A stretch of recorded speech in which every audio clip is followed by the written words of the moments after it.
کیا ہم اپنے بچوں کو صرف بولنا سکھا رہے ہیں یا محسوس کرنا بھی سکھا رہے ہیں؟ آج ہم بات کریں گے ایک ایسے سبق کی جو بچوں کے دل میں ہمدردی اور قربانی کے بیج بو دیتا ہے۔ ایک دن اپنے بچے کے ہاتھ میں شیشے کا ایک ٹکڑا دیں اور اسے غور سے دیکھنے کو کہیں۔ جب شیشے کے پیچھے اندھیرا ہو تو بچے کو صرف اپنا ہی عکس نظر آئے گا، لیکن جیسے ہی شیشے کے پیچھے روشنی آئے گی سامنے دوسرے لوگ بھی دکھائی دینے لگیں گے۔ بس یہی زندگی کا سبق ہے۔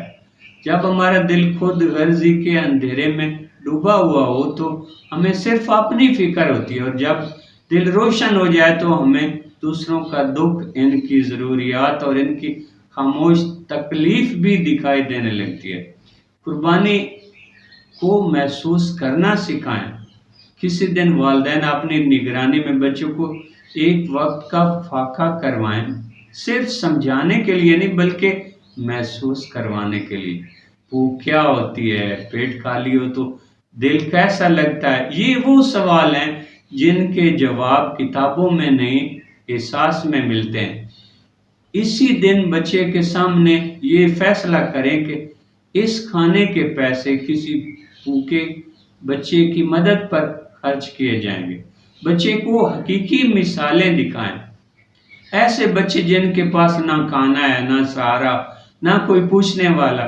تب بچے کے دل میں ایک آواز اٹھے گی، میں بھی کسی کا سہارا بن سکتا ہوں۔ گفتگو جو دل بدل دے۔ تجربے کے بعد بچے سے بات کریں، وہ کیسی لگے گی؟ اگر یہ کئی دنوں تک رہے تو کیسا ہوگا؟ وہ بچے جن کے ماں باپ نہیں، وہ کیسے محسوس کرتے ہوں گے؟